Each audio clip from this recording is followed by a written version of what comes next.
All right, we are live. 2 weeks absent. That is my apologies. Last week was just really, really busy for me for corporate mic end of the quarter. So I was just freaking burnt out. And yeah, we're glad to be back at it. And honestly, like betting wise, I put a few kind of series bets in, but honestly, not a ton of action. We'll talk about UFC. I unfortunately lost my one UFC bet, and no, I did not bet Kazmat. Like I'm sure a ton of people did, and they lost a lot of money. But the dogs ate on Saturday night for that UFC round, and just the two main fights. And we'll talk about that, but. Yeah, do you want to talk about your little sweat? Not last night, but on Monday night. No, Sunday night. Monday night. Monday night, yeah. Dude, crazy. It's already Wednesday. Yeah. Yeah, I mean, we already know that I'm a big Laker fan, but I was a kind of realistic, some may even say pessimistic Laker fan, saying that we wouldn't get out of the first round. You know, March came. Lakers turned it up. I think they finished March with like a 13-2 record, something insane. Vaulted all the way up to the maybe 2 or no, not 2 seed, but 3 seed. Of course, Luka and Reeves get hurt. First game in April against the Thunder. Ultimately end up at the 4 seed, but seeding works out. We play the Rockets, and the Rockets are a dumpster fire, like we already know. KD obviously missed all those games, but winning that series fortunately put us in line to play the Thunder. And we saw what the Thunder did to the Phoenix Suns. Phoenix, yeah. And Phoenix wasn't the 8th seed, but, you know, I think they finished the season off as a 7 seed. And just injuries, probably could have almost been the 6th seed. But yeah, I wanted to play the series. I was confident they wouldn't win more than one game, but the lines were so juiced that you kind of had to pick either a sweep or exact series, whether it's going to be a 4-0 series sweep or a 4-1. And I just thought about it more and more. I'm like, you know, if they're up 3-0, I don't think we're going to win. So I picked 4-0 series sweep, and it was looking super good. You know, they covered the spread in every single game. Like the Lakers are pretty much done for. So I was at game 4, confident in my series correct score to cash, and boy, was that game 4 a nail biter. Kind of back and forth, essentially, with the quarters. First quarter, I think the Lakers were up 4. Halftime, the Thunder, thanks to a 15-0 run to start the second quarter, they were up 2 or 4 points. Lakers actually retook the lead going into the fourth quarter, up by 5. And the fourth quarter was like a juggernaut battle. Lakers would make a bucket, Thunder would make a bucket. It was more just like who could get a stop first. And even when the Thunder got some stops and they went up a little bit, the Lakers would hit a 3 or do something. Not just huge game, huge series by Japanese Jordan Rui Hachimura. Seems like he is going to get a bag this free agency. Well deserved.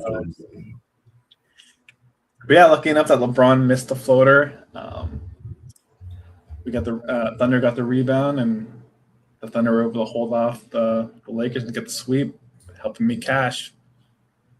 Yeah, absolute craziness. I honestly didn't watch the game, but I watched the highlights, and my new favorite page, honestly, is this one page.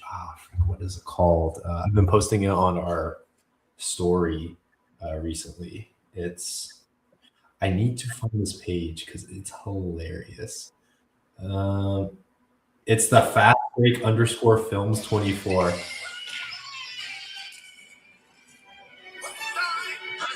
I love these.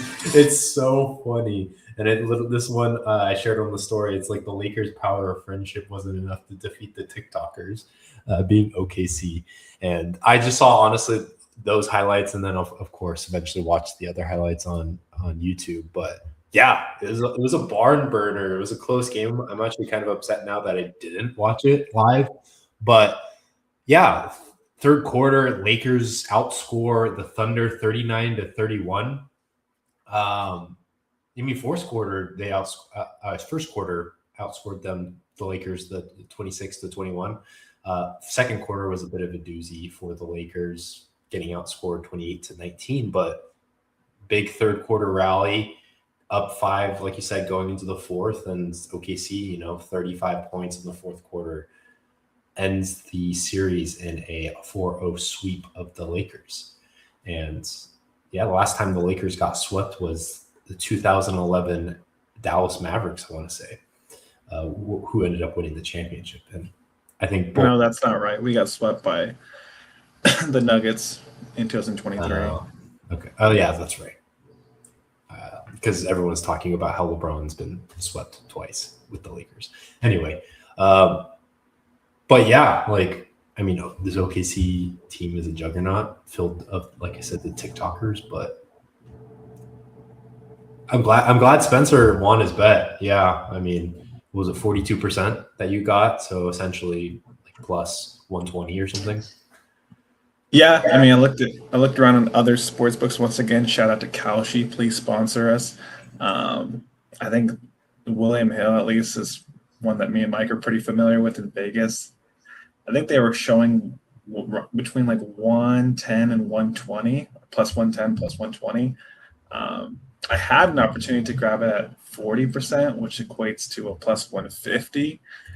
But I got a little greedy because there's fees associated with Kalshi. Wanted like a true 150. Was bouncing all over the place. So yeah, leveled out around like a 42%, which is like a 130. So still beat the odds by other sports books. But yeah, and plus you have the option to cash out, which I considered after game 3. But I let it ride, and thankfully it all worked out. Yeah, I did not have any bets on that series. Honestly, I think the only bet you probably could make was, either a sweep or maybe going over 4.5 games. Other than that, it was all OKC from the start to the end. So honestly, I don't think there's a ton we can talk about that unless we eventually talk about like retooling for the Lakers. Obviously, missing Luka, your best player, hurts, but I think Rui did a great job. He really proved his worth this playoffs. Ayton that first series against Houston, he did perform really well, but against OKC, against like other competent bigs, he couldn't really do too much. So it'll be interesting to see what they do with him moving forward. I believe he's on a 1 or 2 year deal. Ayton? Yeah. Him and Marcus Smart signed a 2-year deal, so they both have player options this summer. Yeah, which I would assume both would probably opt in. I don't see either one of them opting out of those contracts. But yeah, OKC is a juggernaut. They're going to the Western Conference Finals to play the winner of the San Antonio Spurs and the Minnesota Timberwolves, who are surprisingly putting up a fight, even with Ant being, what are they saying? He's like playing 50% right now, nowhere near healthy, which honestly, we kind of look at him. Yeah, he's kind of balling out, I guess, settling a little bit more for jump shots, but he's playing pretty well. And Jaden McDaniels, obviously the games they played in San Antonio besides that game 1, have been blowouts, game 2 and then game 4 yesterday, or game 5 yesterday. But yeah, Jaden McDaniels, Naz Reid's really playing out of his mind in this series, in my opinion. And Rudy's kind of holding his own, except for, game 5 last night. But do you think there's a chance Minnesota could win the series? No, I mean Minnesota. I honestly feel like they got lucky to win game one. I'm trying to remember exactly how that game went down. I feel like the Timberwolves kind of just hung in there, and my memory serves me correct. They were up. Spurs kind of charged back at the end of the game, and Spurs even had a chance to win it. Somebody missed a free throw or missed a shot. They just raced up the court, and even either Devin Vassell or Keldon Johnson had a wide open three, on the elbow, just missed it. So if they would have won that game on a buzzer beater, series probably is over in 5 games, ending last night. I saw the spread last night, 9.5, 10.5, and I was almost tempted to play the Timberwolves plus the points. I'm really glad I didn't because Wemby had just an absolutely monster game. The thing that was crazy about that game, they went up pretty big early in the first quarter. It was like 14 or 15 points, but I feel like that happens pretty regularly, especially for the Spurs at home. I think it was the same thing game one. But then they actually came back, and it was pretty close at halftime. I can't remember. Yeah, I want to say some point in the third quarter, the Timberwolves actually went up 2 sometime in the third quarter. I can't remember exactly. I'll look into that. But then, yeah, it was all Spurs after that. All Wemby just cooking Gobert, putting him in the blender, making some like spread he can put on his croissant. But yeah, it was all Spurs after that. Yeah, and I think the series probably ends on Friday when they play Game 6 in Minnesota, but can also never count. And I mean, I thought the Spurs would win on Mother's Day, but Ant had to do it for his mother. Shout out to him. I think losing his mother in like 8th grade or when he was 8 years old. But yeah, I mean, I feel like this is what we've been anticipating. Oklahoma City versus the Spurs. No disrespect to the East and I guess the Knicks, who are waiting for the winner of that conference semis matchup between the Cavs and the Pistons. But I feel like Oklahoma City Spurs is the true NBA Finals. So that should be an exciting series, barring a huge comeback by the Timberwolves. Yeah, I mean, I'm looking at Kalshi right now for Game 6, which is going to be Friday. Shout out to Drake, Iceman. We'll talk about that a little bit later. But San Antonio right now in Kalshi, 65% chance to win Game 6, close the series. Do you think those are good odds or bad odds? Yeah, it's kind of like a -200. I don't know what the spread is. If I had to guess, 6.5. I'm looking at the spread right now, and I'm seeing 4.5. So 4.5, 5.5. 4.5. Yeah. I think I would play honestly the 4.5. I mean, that's once again just another thing, and maybe it was, mi culpa, but yesterday I had the original over, which was like 216.5, and they were scoring a lot, and I was like, well, let me just grab 200 or 222.5. And it was looking great. They were getting stops in the fourth quarter because I feel like in the fourth quarter, defenses tighten up. Then the Timberwolves and the Spurs pulled their starters, and Kelly Olynyk decided to shoot a corner 3 up by like 25. And final score is 223, not 222.5, under. Oh, yeah. So did you cash out of that, or sorry, I wasn't talking. No, I lost by half a point. Oh, that is the worst. Because just garbage time, play. I don't know. You're up 25. I get these guys don't really play in the playoffs, so they want to, go get some stats. But like, run out the clock or just kill clock. But no, these guys are racing up the court trying to hit threes, and easy buckets, fouling each other. So pretty wild. It's tough. We've all been a part of that. But I just looked up because I mentioned I believe the game was tied at some point in the third quarter. So the Wolves never led, but they were tied 61-61 with 7:53 left in the third quarter. And that's wild. And then they end up getting outscored by 30 points the remainder of the game. So very interesting indeed. But yeah, I like the Spurs as well. Yeah, I mean, sure they're playing in Minnesota, but I mean, what was it, game 3 in Minnesota? Spurs took care of business going up 2-1. So I think they can take care of business here. Yeah, I'd probably play the 4.5 too.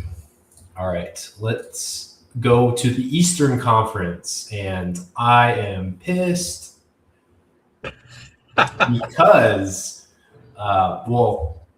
pissed just because I thought the Sixers would put up more of a fight.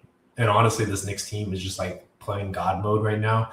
They're like Marty Supreme cooking right now, but they're eventually going to run into their Japanese foe, aka the Oklahoma City Thunder, if they make it to the finals. So they're not going to win that. But they ended up cooking the Sixers, which I know Joel Embiid was kind of like in and out of the lineup. But still, the Sixers couldn't even get one. The fact that they got swept was pretty disappointing, and my bet was nowhere near to be able to cash. I had the actual over 5.5 games in the series. And if the game, if 4-0 sweep. Yeah, I mean, the East, you kind of have to ask yourself, I mean, it's always hodgepodge or the lesser conference, but what to make of it? Like Boston up 3-1, blows that series. Boston, and then they get swept by the Knicks. Yeah, so who's actually good? I mean, honestly, I feel like the Celtics unfortunately just had 3 straight terrible shooting games, and their team has lived by the 3, died by the 3. So don't even talk to me about shooting and 3-point shooting, especially in this closeout game, game 4 for the Knicks. I believe they either tied or set an NBA record for, I believe, made threes in a first quarter. I think they had like over 10, I want to say. Don't quote me on that. Yeah, they had 18 at the half. 18 at the half, which that might have been a record. Yeah, I don't remember if it was the record or tied for the record for most in one half or a first half in the NBA playoff history. But total, they shot 57% from the 3-point line, 25 for 44. So from the start of this game, they were just, and I'll be honest, like in a closeout game away, you're in hostile territory, like you kind of have to maybe not have a historic game like this, but for them to, just really knock down their shots from beyond the arc, like that's how you put a team away, especially on the road. So, yeah. Yeah, I mean, it was over when it started. For sure. What generally happens is what happens in the Laker game. The team that's down 0-3 plays super loose because they have nothing really to play for. History is completely against them. No team has ever come back down 0-3. But this was quite the opposite. The Knicks kind of just came in and plopped it on the table and made for a rather unfortunate Mother's Day. Went to my grandma's house and that game was over. The Dodgers, of course, were playing the Braves, and that game got out of hand quickly. So it was just like, all right, let's wait until the San Antonio game's on, I guess. Yeah, and literally Miles McBride, he started for OG Anunoby, who wasn't playing. And OG Anunoby is one of their most important pieces. in this Knicks lineup. Miles McBride, he goes 7 for 9 from the 3-point line, 25 points. He leads all scorers on the Knicks. And don't get me wrong, I love me some Deuce McBride, but come on, 7 for 9. I want to say he started 5 for 5 or something like that. But yeah, it was just a 3-point fest. The starters for the Knicks were combined, let's see, 13, 17, 19,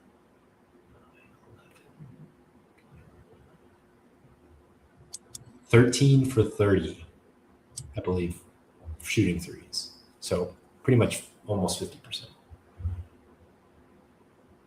Yeah. And they all shot above 50% from the field.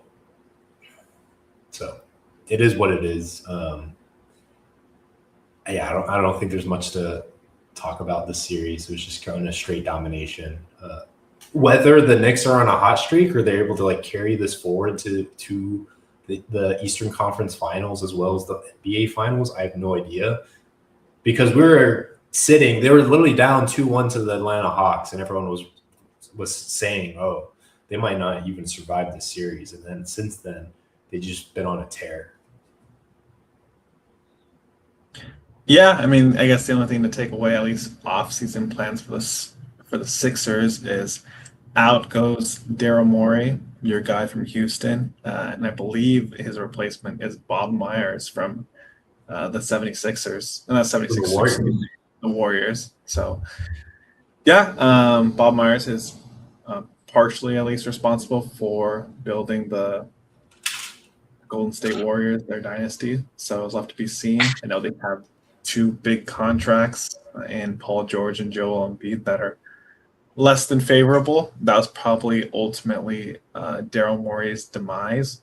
But interesting to see what direction the Sixers will go in. You know, they have Maxey and Edgecombe, 2 young guards, and then their other 2 best players are older, big contract players. And yeah, we'll see if Joel's or Paul George is still on the team next season. Yeah, it'll be interesting. I don't know what Paul George's contract is, but I think there could be some teams interested in Paul George. He had a very much a bounce back season, even though he was suspended for the 25 games, for doping up a little bit.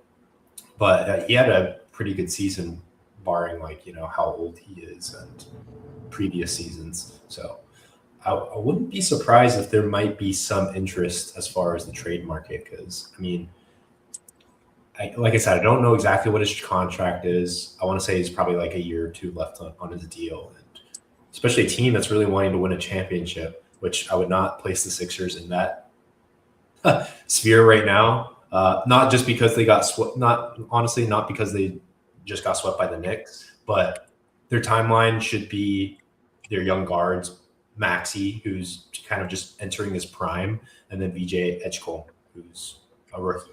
So I think that that's their new timetable to build around those 2 guys. So I wouldn't be surprised if, some teams that want to win a championship willing to trade a little bit to get a Paul George type player. Yeah, I mean, he basically has 2 years, $110 million left on his deal. The second year of that is a player option for $56.5 million. Oh, you know what I'm talking about. I'm a betting man, and I think he would probably pick that up. Yeah, because no team is gonna do an extension with. And I think Joel's is even worse. Maybe for sure. Yeah, Joel has 3 years left. $187 million. Yeah, I don't see Joel getting moved because you wouldn't get the value from it, even if you were to offload him. And then who would want to trade for him? Yeah, so if anyone, I think Paul George. All right, the last series, the last remaining, is a really good series. And man, I mean, I bet it pre-series. I actually had 2 bets in this. One already cashed, which it's funny enough. I actually saw the odds, and I can't remember exactly where I got it at. I want to say I got it at like Actually, I'm not logged into my count sheet. But I also did the over 5.5 games for the Cleveland Detroit series. And it's crazy because those odds for going over 5.5 were actually worse than the Knicks Sixers. Or like they were longer odds, essentially, which I thought was super interesting. Maybe it was just recency bias that the Sixers just beat the Celtics, but still. Let me see. Where did I buy it? I bought it at 48%. So, oh wait, no, sorry, that's my other bet. It already cashed out. So let's see.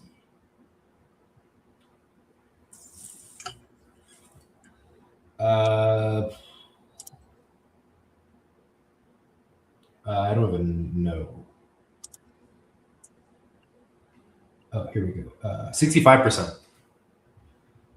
65% chance, and then the Philly, I guess, slightly better, 63%. So they're actually pretty close, which I was pretty surprised because I thought that this Cleveland Detroit series, even though both teams looked really bad the first round, Detroit literally having to come back 3-1 against the Magic. Don't get me started on the Magic. Long gone. It's over with. We're going to place them off to the side and not talk about them for the rest of the season. But the Pistons, I felt like this was going to be a back and forth series, another 7-game series. So I was surprised that it was only 65%, to go over 5.5 games. Essentially, just make it to a game 6, which series tied 2-2, easy cash for me. But my other bet was Cleveland winning the series, just because I think they're just like a better team. Obviously, I was worried them going down 0-2, but they always say the series never starts until a team wins a road game, and that is yet to happen.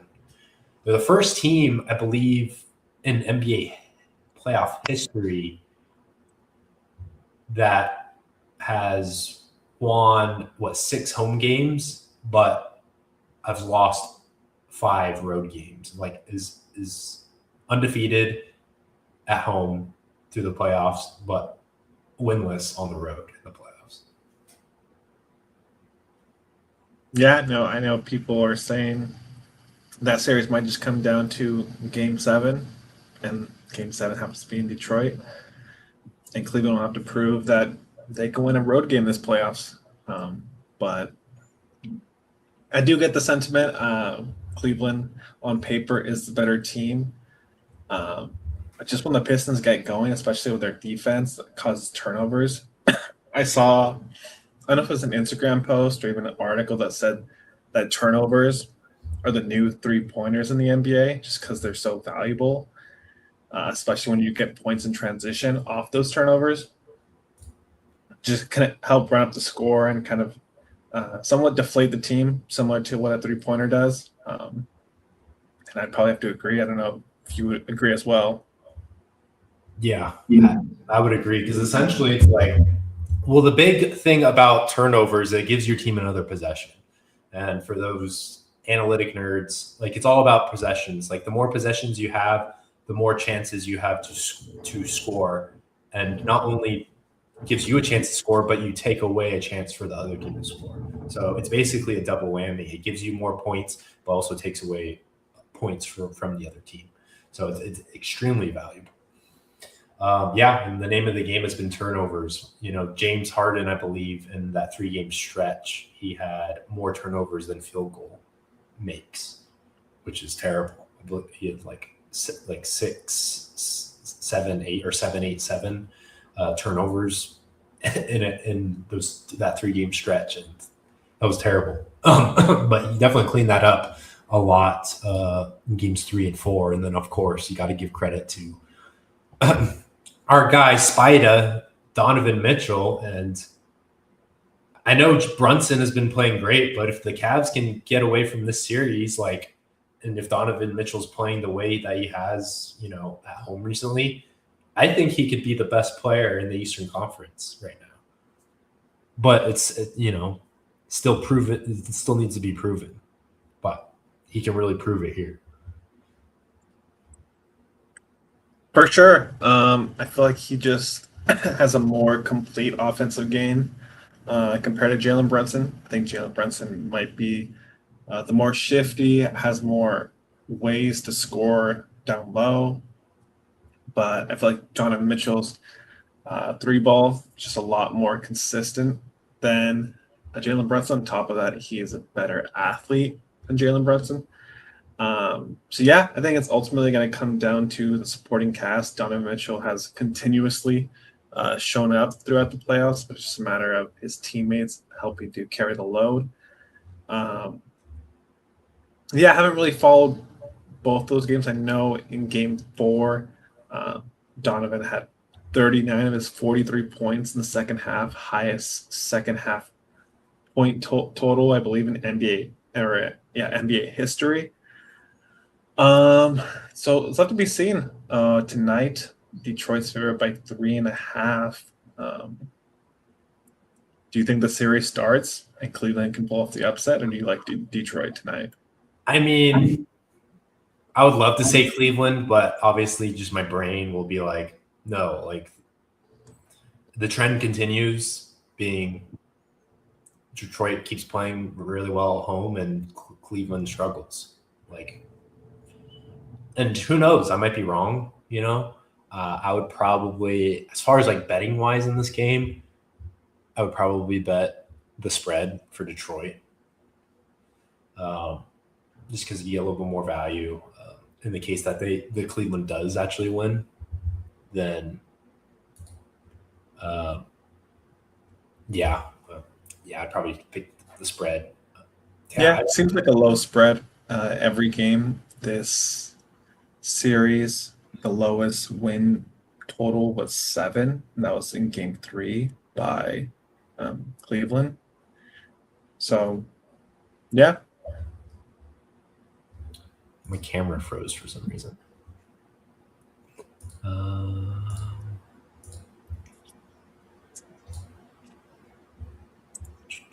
Oh well. No, let's keep going. I'll see my frozen face. But yeah, like I said, I have Cleveland winning, so honestly, that might be a little bit of a hedge, and yeah, a little bit of a hedge. But I think Detroit, yeah, the trend continues. Detroit wins again at home, and then you go back to Cleveland, and it'll probably the same thing happen. Cleveland wins at home, and then it'll be decided by Game 7. For sure. So do you want to talk about the draft lottery took place on Sunday? Yes, let's talk about the draft lottery. I don't know if I can restart my camera. You're frozen, but I can share my screen that shows the results.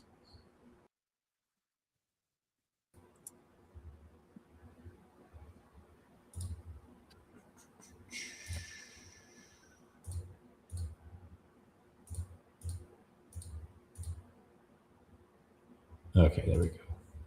We just had to restart my camera.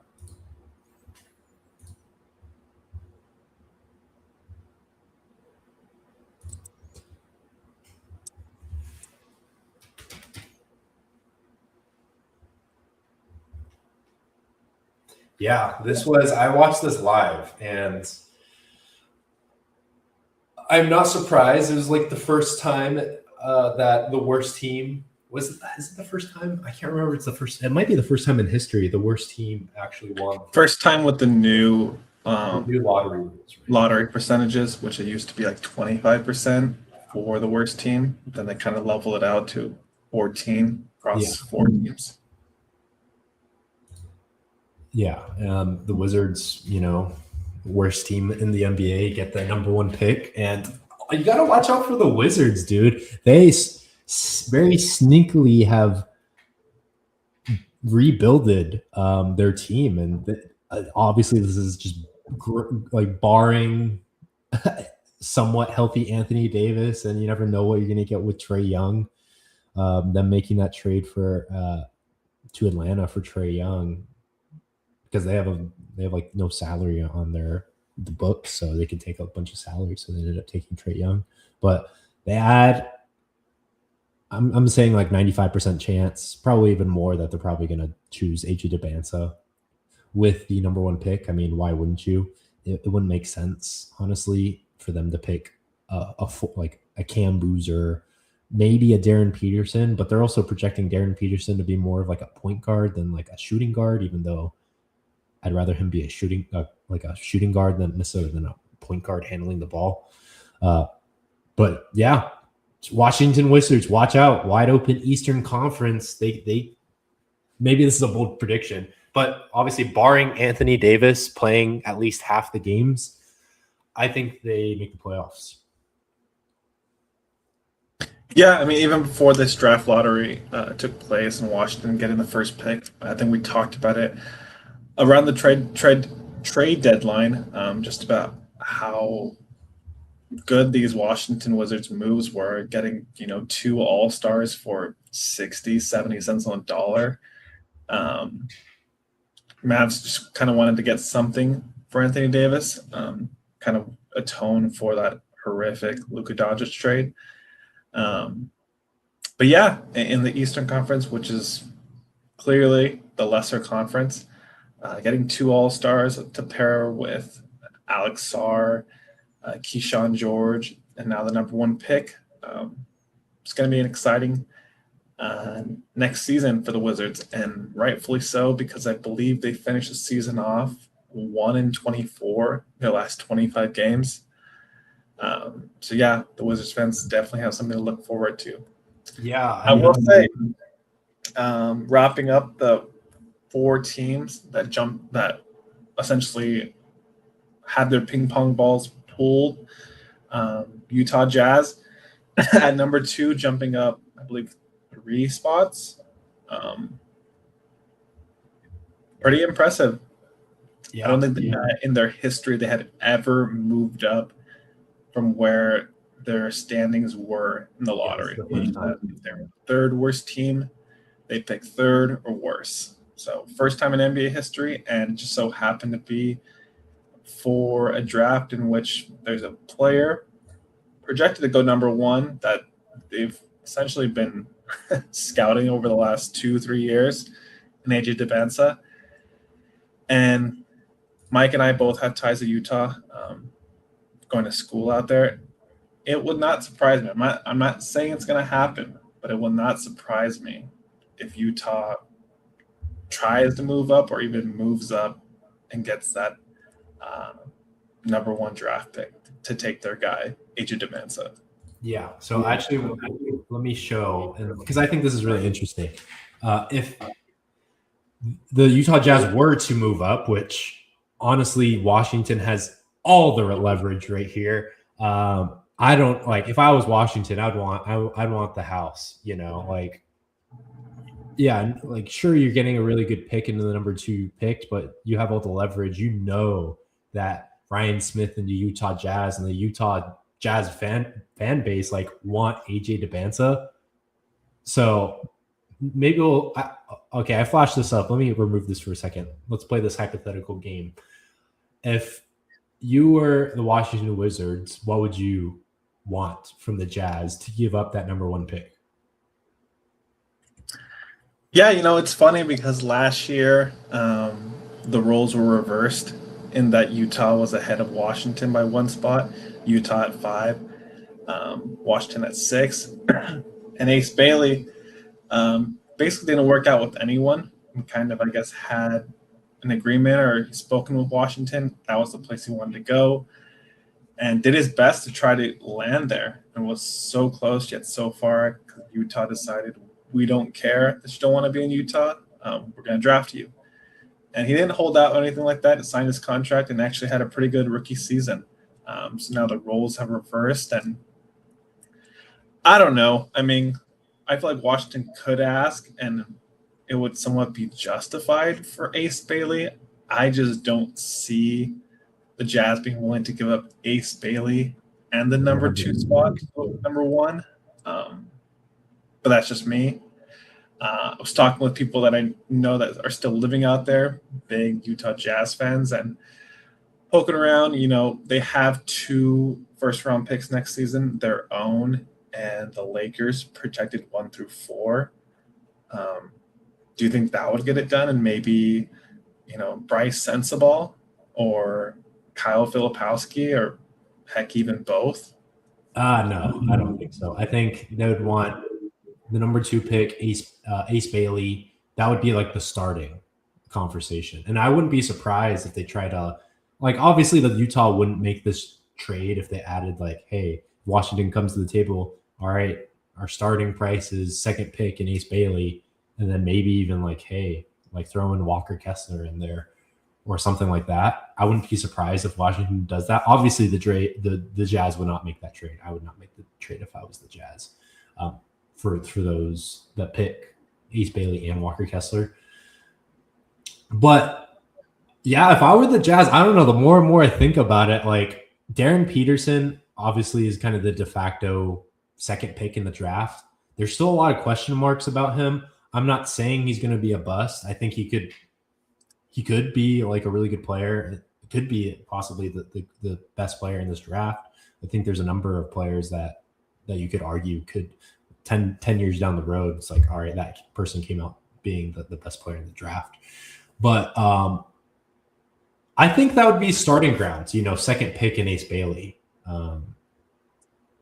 And of course, like Ace Bailey's super raw and you don't know what he's going to be like 5 years from now. But to get your guy, like you said, AJ DeBanza grew up in the Boston, Massachusetts area, moved to Utah for prep school to help him prepare for eventually going to BYU, which he stayed in Utah for that. And to, again, stay in Utah, be the number 1 pick in the draft, them trading up. Like, the more I think about it, the more I'm like somewhat convinced myself, like, honestly, if I were the Jazz, I would make that trade. You get your guy. Yeah, I hear they get the guy, and from like a money standpoint, it would completely make sense with all the marketing they do. The state of Utah would go crazy. I just don't see it from a value and asset standpoint. Oh, for sure. Yeah. Because like Ace Bailey's 19, gonna be, I think he was a young 18 or a young 19, at least when he was drafted. So still has 10, 12 years. And he didn't have he wasn't rookie of the year, obviously. It was Cooper Flag and Con Knappel battle. But he did have a solid rookie year. You can't teach 6'9", being able to score the basketball like that. And yeah, Darren Peterson had his little antics during the college basketball season, but when you watched him on the court, up in, I think, the first half of the college basketball season, he was kind of the consensus number 1, projected number 1 draft pick. So I don't know. And then on the cherry on top of that, this isn't the NFL, and this isn't a talent gap where it's like a Peyton Manning versus like a Ryan Leaf. The 2 quarterbacks at the top. These are 2, bona fide number one overall draft picks. So if Washington's going to ask for that, I'd probably just say to pound sand. But I don't know. I think Utah will definitely try to make that move. Yeah. It's and I agree. Like Darren Peterson, when they went head to head, Peterson against DeBanza head to head, BYU versus Kansas, like both of us agreed. Like we clearly saw even just the first half. It's like, oh yeah, Peterson's the number 1 pick in the draft. But then like fast forward it to like kind of like tournament time in March, like that recency bias kind of wore off, and that's when Peterson started to have the issues, playing in games and. He had great scoring prowess, but there would only be flashes. It would be like 1 half. It would very rarely be a complete game. Yeah, I'm trying to remember. I don't even know if he ever had like a very complete game where he just dominated, offensive and defensively versus AJ. AJ just had the consistency. Obviously, didn't have as good players as Peterson, but it would be interesting to see also Peterson more with the ball in his hands and be that like true number 1 guy. Because it'll be interesting to be whether he ends up in Washington or Utah, because I think those are the only two places he'll be. But they'll play more of like an off-ball role a little bit. I don't know. We'll see. But this is the one thing I wanted to bring up as well after seeing that Utah had the number 2 pick in the draft, most likely going to select Darren Peterson unless they end up making that trade up. Is I'm looking at their depth chart and I see issues as far as a playing perspective, and they have lots of great young players. But I think, in my opinion, that Utah has to make some trades, because no way they can draft, assuming they draft Darren Peterson, for him to fit in the starting lineup. And if you draft someone number 2, you're pretty much going to have to start him. I don't see him coming off the bench for Utah. So I think they have to trade someone. That someone, in my opinion, is most likely Lauri Markkanen. They just traded for Jaren Jackson Jr., so they're not going to trade him. And we have Walker Kessler, which, I mean, I'll let Spencer talk for himself. We talked about this a little bit before, but I mean, I don't see them putting Walker Kessler back on the bench. Like, he was hurt all last season, but he's made huge strides. He can start knocking down a 3 a little bit more, which I think he definitely worked on that during his injury. Also, he has this offseason to improve on that. He's already improved since his rookie year. I don't see him coming off the bench. Yeah, I mean, I would actually say, because I've had this conversation with my old boss, who's, like I said, a big Utah Jazz fan, figuring out who's going to come off the bench, because as you mentioned, Keontae George is pretty much locked in. Keontae George is not going to come off the bench. Yeah, Keontae George is your point guard. He's kind of locked into that point guard slot. Ace Bailey could probably play 2 through 4, but mostly 2, 3, just with his skill set. Lauri, same thing, 3 through 5, but closer to 3 and 4 positions. And then Walker Kessler, I guess 5. You can technically say he's like, he could play the 4, but he's a 5. Really just a 5. I would probably say the odd man out is Walker Kessler. Missed the entire season last year, although it wasn't exactly a let's compete to make the playoffs season.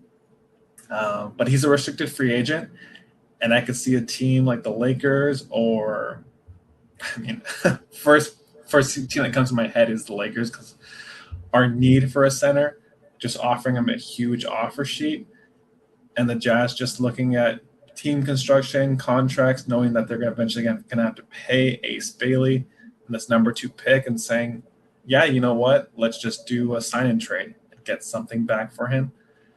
And he's the odd man out. I know Triple J likes to play the 4, but he's kind of consistently played the 5 his whole career, and having Lauri there, not exactly an interior presence, but is a 7-footer. So that would be where I'd put my money. Walker Kessler being the odd man out. If not traded, then off the bench. So that would okay. That's what you think will happen. Do you think if you were the GM, would you do that? Like, try to sign and trade Walker Kessler and keep Lauri? Yeah, it kind of just depends on where the Walker Kessler restricted free agency contract comes in at. If somebody offers him like $25+ million a year, I don't know how easily the Jazz would be like, yeah, let's match that offer sheet, because he's been hurt a lot. I mean, there's no denying he is a great center, but the best ability is availability. I mean, that's the whole debate with Debanza and Peterson, that Peterson looked great but sits out games or misses time or can't play the whole game. So that's my thoughts. Interesting. My initial thing would be, I want to keep my youth. We already got Triple J, who's 28, 29. So kind of like in his prime, you would say. I mean, Lauri, kind of the same thing. I believe he's 29, but I would say Lauri probably has more trade value. Like, obviously, Lauri is the better player than Walker Kessler. Yeah, it would be interesting to see what Walker would potentially go for. I don't know what the running rate for centers is looking like right now. But I would be surprised if he's paid anything less than like 18 million. I'd be surprised if he's paid 25 plus. So I think around like the 18 to 23, 24 range. Because he's a starting center in the NBA. Yeah, it's just for me, it's with this second apron, teams are a lot more conscientious and careful with their salary cap allocation. And Laurie's on hit the second year of his 4-year, $195 million. So he's owed probably roughly $150 million over the next 3 years. He's a great player, but he's probably not your number one on a championship team. Maybe not even a number two, for being quite honest. So for me, it's just a product of the Jazz once again holding on to an asset too long. If they believe in Laurie, then I don't see them trading him. But if they want to free up, playing time on their roster, I just feel like you're going to be selling 70 cents on the dollar with Laurie given his contract. Yeah, I get it. Yeah, but I mean, to be fair, this is a good position to be in if you're the Jazz. Like when you have lots of like good young players, like it's a point of strength. But I think definitely they're gonna. I'd be very surprised if they don't make any moves by the time either the draft rolls around or something. I mean, they could make a draft move as well. Trade Laurie for some picks and some maybe expiring contracts the next coming years. Or like you said, I don't know when Walker is he restricted free agent next year, right? Yeah, I mean, I definitely agree with you from a salary standpoint. You don't want $100 million tied up in two players in the front court who aren't your number one option. Yeah, they're going to definitely get rid of one of them for sure. Yeah, but it's just, when are you going to? Because they've had an opportunity to trade Markkanen for a few years, just haven't done it. Does this number 2 pick push them over the edge? Left to be seen. But those are really the two big contracts on our team. So theoretically, they could stomach paying those guys $100 million between the two of them because you're not going to have to pay Ace Bailey still for 3 more years. And their number 2 pick for 4 years, and I'm looking at their salary cap right now, and it's Jaren Jackson, Lauri Markkanen, second highest paid players, Ace Bailey. Yeah, it'll be interesting for sure. Yeah, and it makes it seem really interesting in my opinion because like obviously you don't know what position you're going to draft until the lottery happened, which obviously we found out the Jazz are picking number 2. But if you had that information beforehand, before making that Jaren Jackson trade, like would you have still made the trade? Yeah, I think so. Just because I mean, they similar to Washington, they got Triple J for pennies on the dollar, and they had. Like I mentioned, they only have 2 big contracts, one of them being Triple J on their books. So Utah doesn't really attract big name free agents. So getting a player like Triple J, arguably a top 30, top 40 player in the league, for, like I said, less than true value because the Grizzlies were trying to tank, I feel like was a good trade. And I don't think they'd undo it given their lottery luck. Well, yeah. And then Memphis actually he's puts himself in a really good position now too because they have the number 3 pick in the draft. If you want to pull up the draft lottery, you can kind of go through the other teams. I know we spent a lot of time on Washington and Utah, but Memphis moving up, I can't remember what their original position was, probably like 5 or 6. Them moving up to the top floor with the number 3 pick in the draft. Most likely probably going to be Caleb Wilson, which is perfect for them since they just offloaded Triple J. Honestly, it makes it look like the Memphis is kind of a genius for doing that, for them being able to pick up Caleb Wilson, who's projected to go number 3, and then 4 in the draft to the Chicago Bulls, which I believe is Cam Boozer.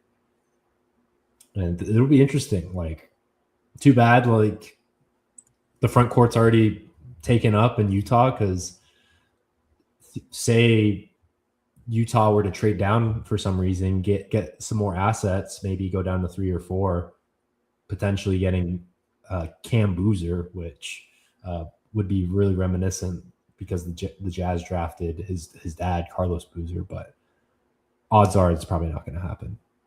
Could end up in Chicago, though, which would be really interesting. Yeah, and I pulled it up on Instagram, as you mentioned. Grizzlies jumped up as well as Chicago. Chicago jumping up, I believe, like yeah, they were projected 9 because the Mavs got the 9th pick. They were Mavs projected odds wise 8, so the Mavs actually dropped back a spot, but the Bulls, they hopped up from 9 to 4.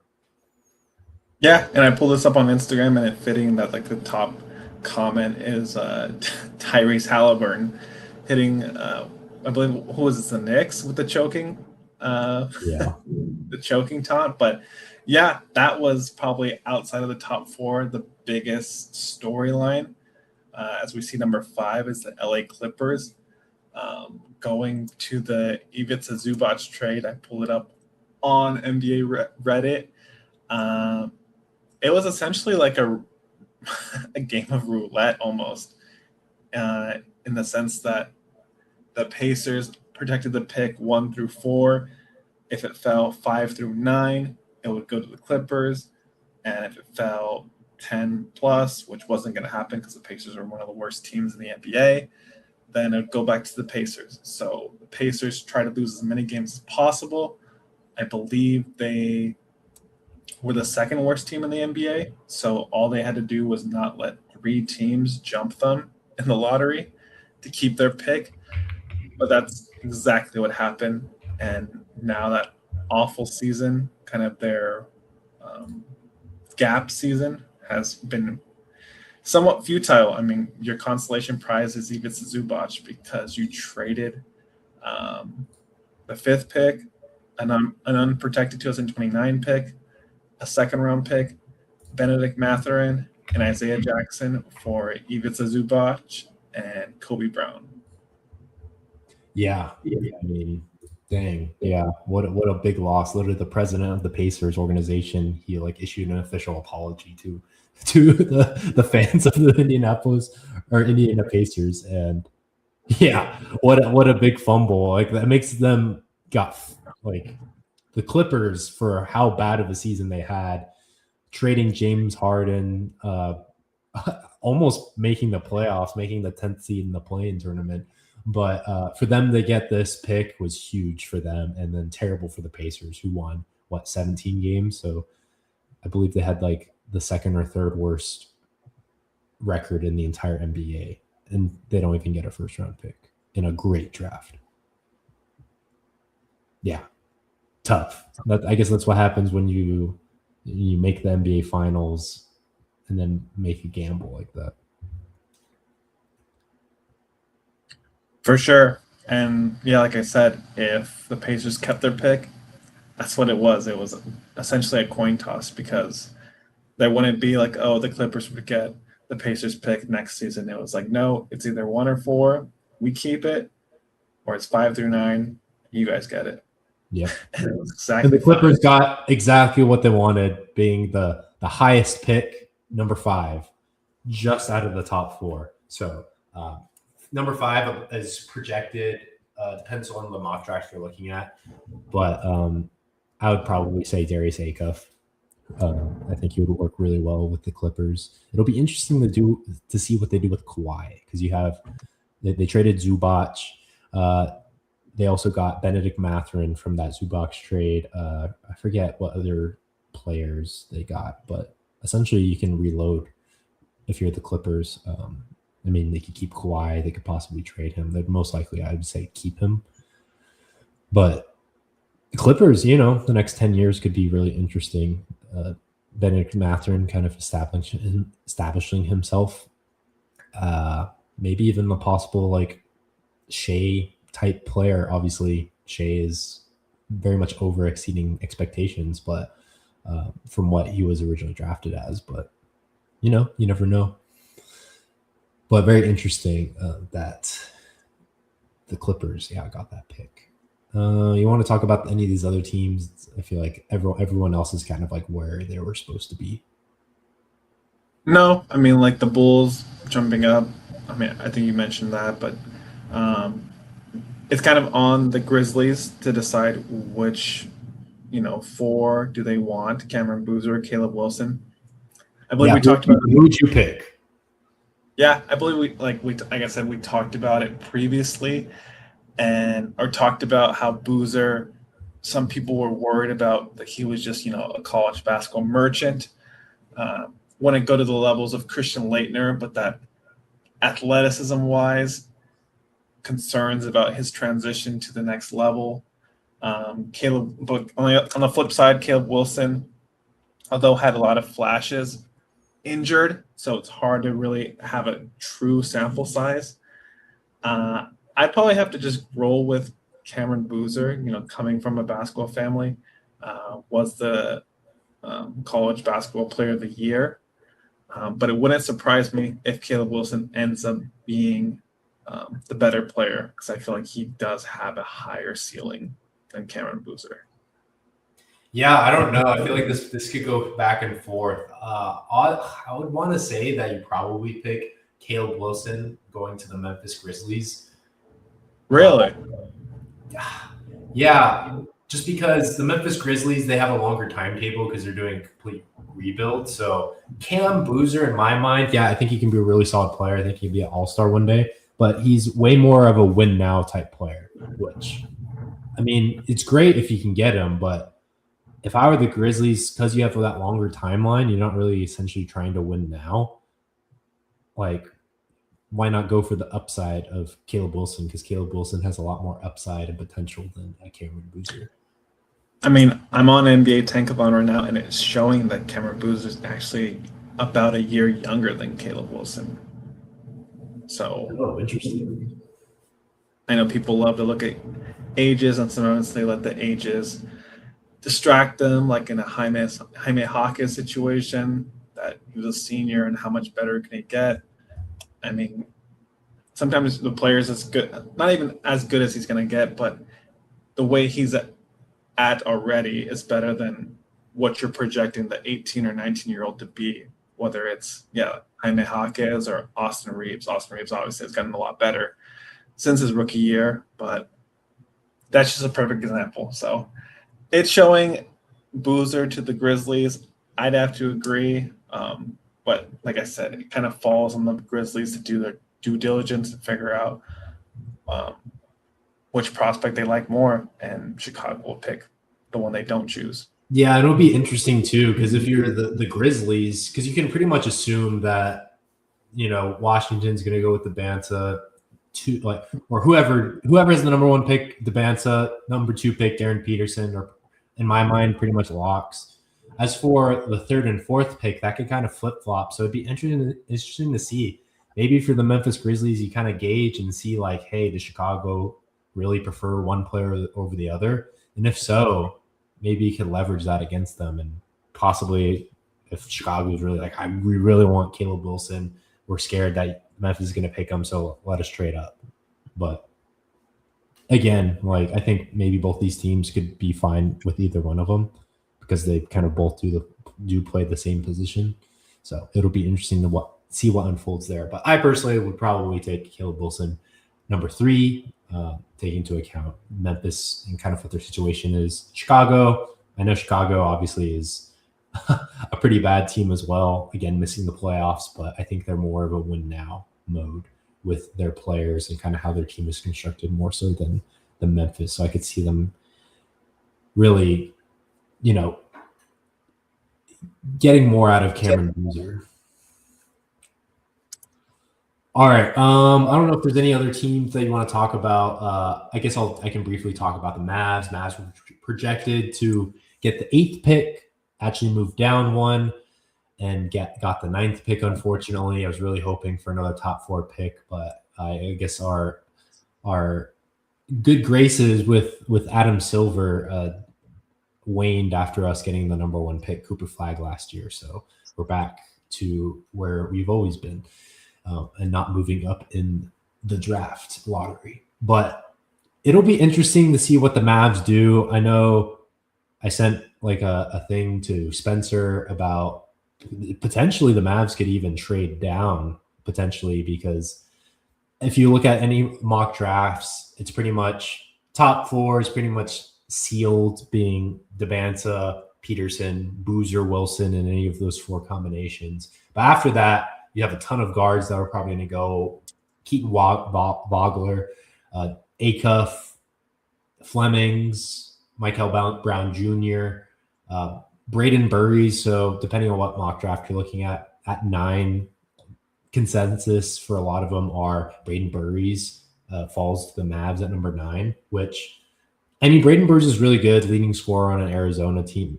I don't really know. I think he's a good plug-and-play player.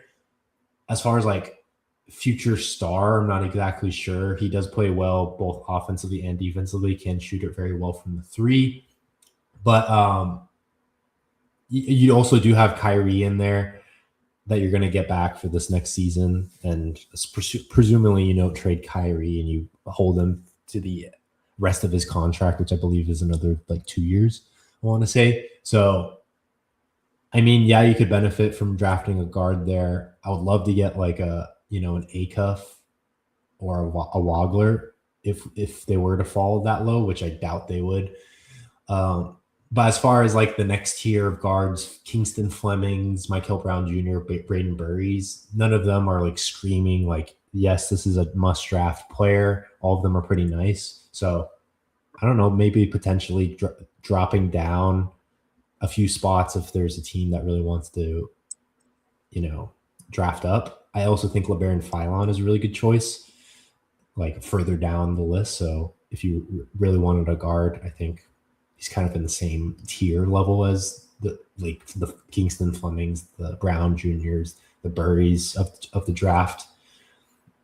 So I think you can get just comparable play out of a player like LeBaron. And I like that he has a little bit more college experience. He's more of a scoring type guard, which all of these guards are kind of like combo guards anyway. None of them are really true point guards per se. Also, a really interesting pick would be potentially Ade Mara from Michigan. Because, I mean, Dwight Powell has been on the Mavs forever, so who knows if we possibly just sign him to like the veteran minimum or whatever just to keep him on the team. But, I mean, you're bringing back – you don't know what you're going to do with Gafford. Honestly, I could very much see the Mavs trading Gafford. You reload, get a little bit younger. Gafford and Lively both have had injury problems, so definitely get rid of Gafford. I don't know maybe what you do with Lively. His rookie extension is kind of coming up, I want to say, this next offseason.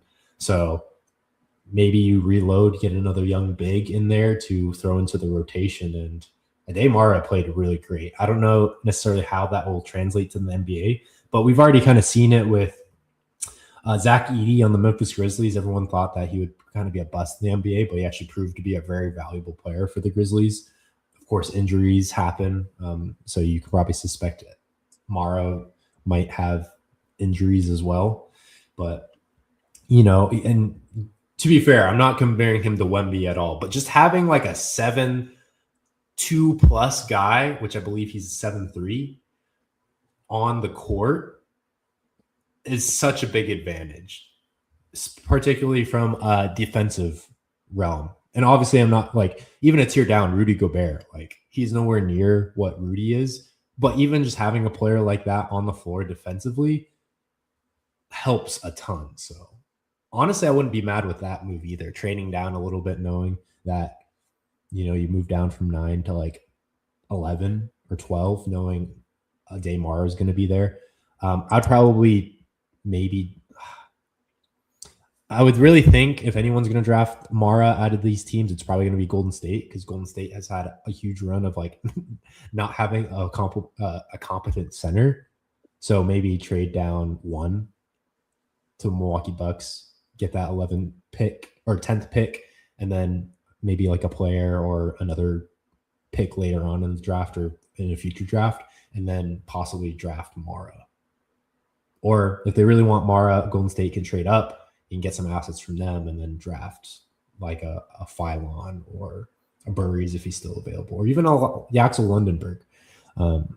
So it'll be interesting to see what the Mavs do, but I think there is a lot of options for the Mavs because even with their roster right now, even if they weren't to draft anyone, I think could definitely compete in the West, especially after getting rid of AD.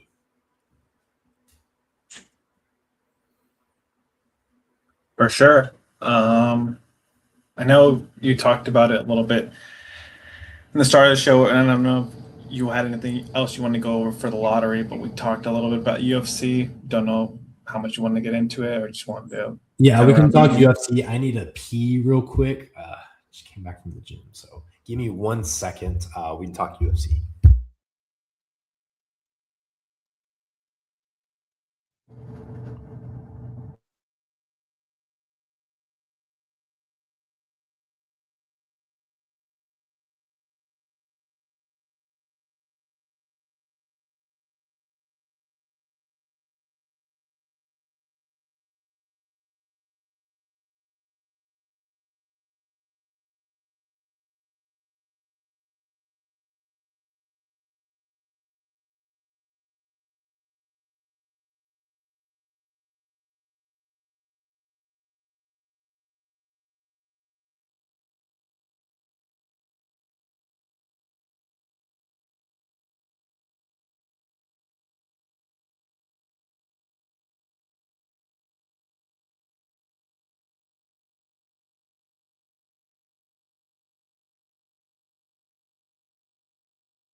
All right, I'm back.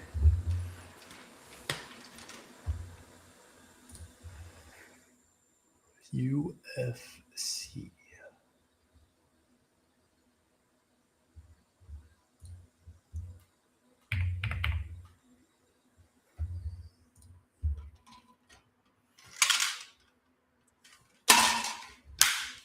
Yeah, man, this past UFC, which was what?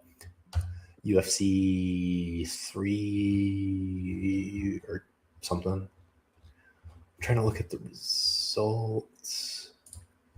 Here we go.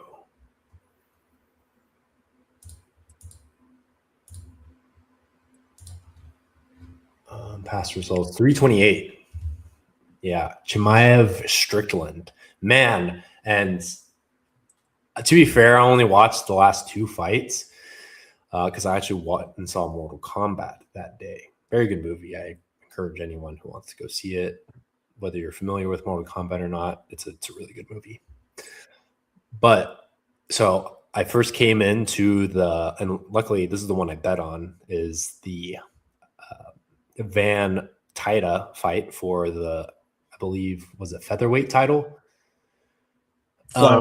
Flyweight title, and I bet Taita. Taita was a favorite around 160 something. I bet him at minus 150, so I got some CLV value there. And Van dominated that fight initially. Well, actually, honestly, the whole fight. Let's be honest. Taita should have got dropped. What was it? Round 1. He was just eating so many critical hits. I want to say it was one of the most critical hits taken without a knockout up until that point. Of course, he finally got TKO'd in round 5, which I'm surprised. Everyone's surprised that it lasted that long. But yeah, Van dominated that fight. Taita was just eating shots. Very good takedown defense. Taita was able to get a few takedowns in the earlier rounds, but Van did a very good job with his takedown defense, not letting it get to the ground, because that was the only way Taita was going to even have a chance of winning. But it was really interesting that the ref let the fight go out. Even it was in round 1 or round 2, where honestly I would have thought they would have called it, but not until round 5. And honestly, the way the fight was going, I was very surprised that they called it at the point that they called it, even with everything kind of leading up to that, because there were definitely points earlier in the fight where was very clear that like Taito was not really like defending himself, that they should have called it, or it was not a bad idea to call it, but they called it in round 5, which in my mind was a little bit questionable. But yeah, Van kind of dominated that fight. He almost like fought himself out of that fight for not finishing him. Much to the demise of me thinking about that Yuri fight, which Yuri should have finished that guy, but I'm not going to try to bring up bad mojo. But Taida, was a warrior. He fought through it. Even had a few chances, kind of made Van a little bit uncomfortable. But yeah, unfortunately for me, my bet did not win. But that was a great fight. And honestly thought that was going to be the only great fight of that main title, or at least the top 2 title fights. But we did have a very good surprise in that last title fight. Yeah, I mean, going back to even when Van became champion, he beat Pantoja. That one still stings because I thought Pantoja was going to mop the floor with Van. Then he proceeded to break his arm in the first 10 seconds of the match. So yeah, I kind of thought Van not exactly was a fraud, but Tetsuya Taira had only lost one fight in his entire mixed martial arts career. I believe Mike was wrong in the sense that Tetsuya Taira won round 1 pretty convincingly, just being able to have ground control, and it looked like it was just going to be a grapple off or grappling reign supreme. Did have some did struggle to keep Van down in the first round slightly, but then the second round, Van started teeing off, almost finished him, as Mike said. But Taira would just want to go away, and bloody, just still hanging into the fight. Seemed like Van was going to win by decision, but then got the stoppage called. Yeah, somewhat questionable, but Taira was taking an absolute beating. His face was bloody. But yeah, excited to see Van fight Pantoja. Pantoja looks like he's training again, and hopefully we get it at the end of the year. Rematch Van Pantoja. Yeah. So it was a great lead up. I honestly thought that would have been the fight of the night, but I was very surprised. I think this other fight beat it. This Khamzat Chimaev versus the Sean Strickland, America's finest. And Sean has done the unbelievable. He has won 2 back-to-back fights where he was very much the underdog, plus 400 in both of these fights. The first fight against Izzy, which I honestly thought he had a chance in that fight to win that fight, and he did. But this fight, I was very surprised. Very surprised. Yeah, the Izzy fight happened a few years ago, so it wasn't back to back. He was the underdog against Anthony Fluffy Hernandez, and actually finished him, which isn't exactly Sean Strickland's forte. He's more of a jab and teeth kick you to death.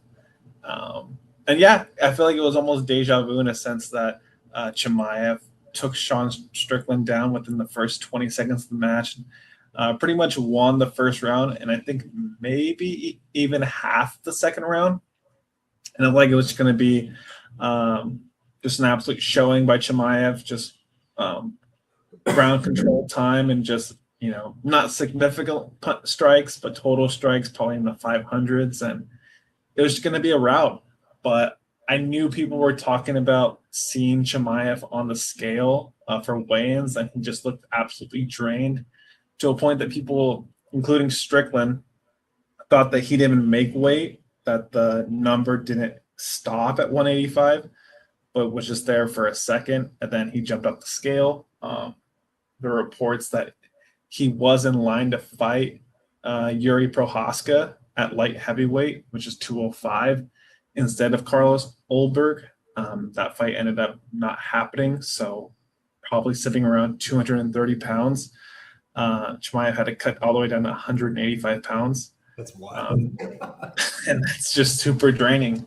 And it seemed like he didn't have the gas tank that he usually has. And Strickland, known for taking fights to the distance, which was once again surprising that he finished Fluffy Hernandez in this last fight. But I honestly, at the end of the fight, I thought Khamzat still won it, and I had pre-fight Khamzat to win by decision, not decision, excuse me, by submission. It was looking good in the first round. Started not to, and I grabbed Khamzat at a great number, I believe like 15% to just win by decision. And after the fight, it was bouncing all over the place, but pretty much above 80%. And I was just like, yeah, he's going to win. I think he won the fight. And by split decision, Sean won the fight. And yeah, I can see it going both ways. Definitely tons of damage was thrown out, but shout out to Sean once again, overcoming the odds and becoming champ.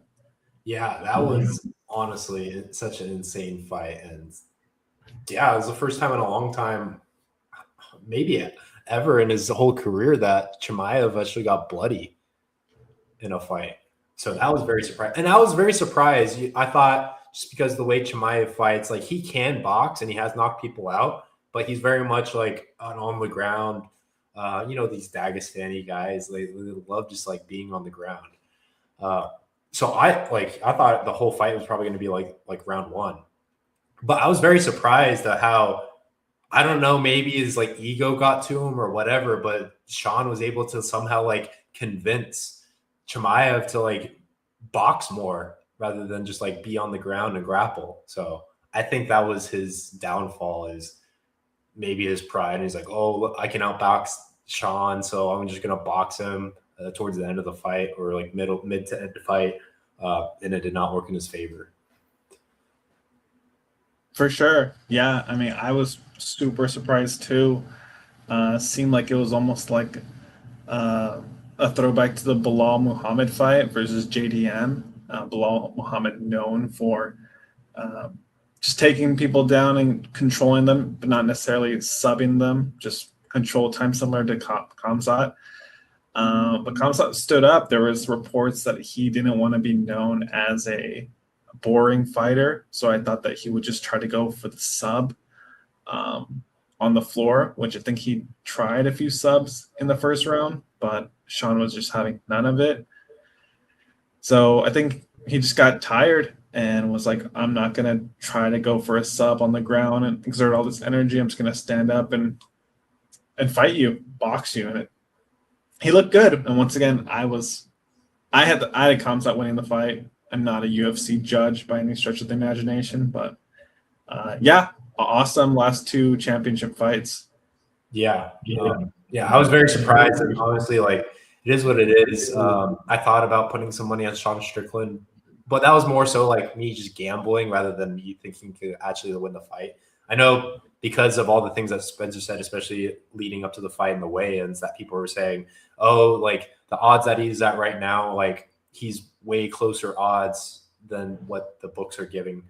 But honestly, that wasn't enough to sway me to be like actually put my money on Sean. But yeah, whoever bet Sean like cashed out, and whoever bet Chimaev, which I know, especially at that nasty minus 500 price or whatever he was, I know a ton of people probably put a ton of money on him. Yeah, thankfully I didn't just slam a minus 500, but went for the submission finish, which was priced a little bit over, like plus 110, 120, and yeah, just didn't pan out. But that's fighting. Yep, that's the UFC. That's the beauty of the UFC. It's like underdogs can very much win. Obviously, these are really long odds, so I typically stay in like the plus 200-ish round range, like plus 150. I believe Van was like plus like 140 or 150, and he won pretty convincingly. So, yeah, the next UFC fight that we have to look forward to is, I guess we have a fight night this weekend. Also like the Ronda Rousey Carano fight. I honestly don't know if I'm gonna watch that. Also happening on Saturday night on Netflix, and everyone knows how bad freaking Netflix was. Yeah, 329, and then of course, The next big fight is the Freedom 250. yeah, I was fight. about to say, when is the Freedom 250? That's in June. That's before 329. Yeah. So yeah, I mean, we'll cover that when it gets a little bit closer. 329 is actually International Fight Week, and that rumors is that the notorious Conor McGregor will return and projected to fight Max Holloway, but that has still not been announced. I assume that if he actually is going to fight, they are just waiting to announce it, maybe at the Freedom 250 fight. But yeah, look out for possibly the notorious returning to the octagon. Yep. All right. I think that pretty much wraps up what we had planned. I know we had a little debate section. I don't think we're going to get into it. We're already sitting at almost an hour and a half, but both of us are super excited for specifically the 15th, which is Friday. And what is that, Spencer? Gonna freeze the world. Iceman by Drake is dropping. Iceman, baby. Yeah, everyone's gonna be. I know. I'm already doing the freaking dance where it's like. How does he do it?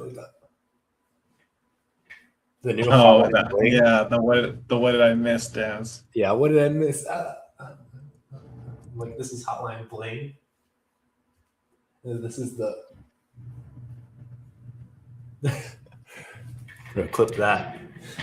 Yeah, Iceman coming out 15th. I don't know what time. I would assume probably at like midnight or something, like Eastern time on Thursday. But we're excited. We were gonna debate top 3 albums because there's a post. It's like, if you only could choose like the top 3 albums that Drake has released, what would it be? I said, of course, Take Care is number 1. I think that's indisputable. Number 1 should be on for everyone. And then I had, I know I put on yours. I think Nothing Was the Same, technically 2, and then 3.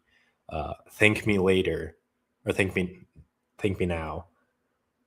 Wait, is it the album's Thank Me Later though? Yeah.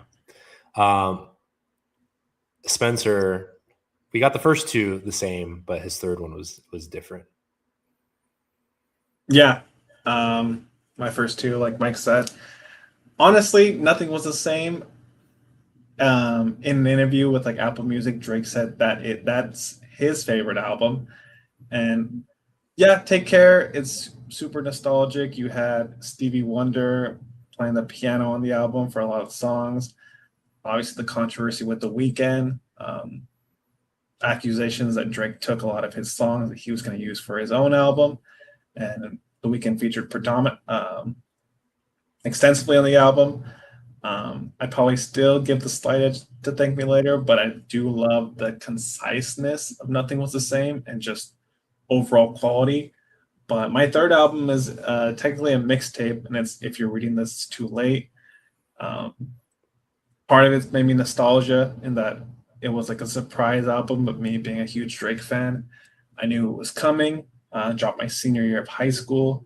And I just feel like there are a lot of there are very few, if any, skips, and just an incredible, definitely top 4, but arguably top 5 first songs off the album.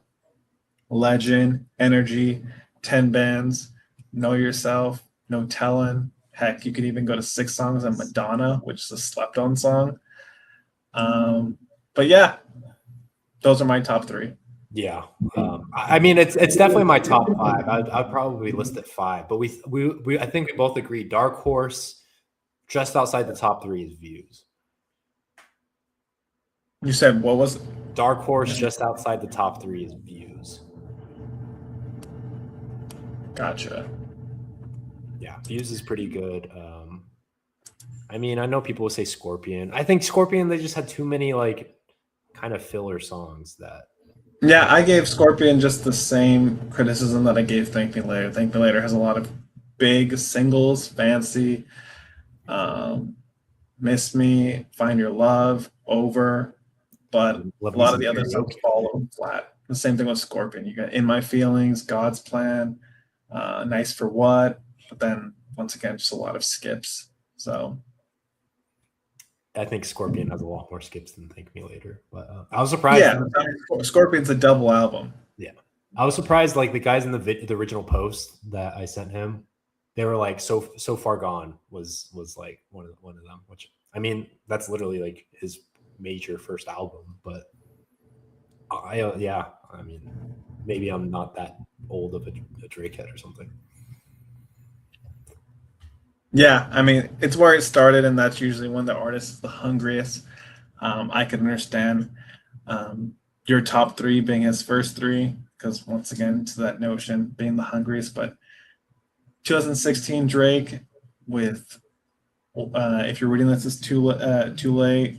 Mixtape with Future, What a Time to Be Alive, and then Views. To me, that was like 2016. 2016. 2016 is like peak Drake. That's why I think Views is really good.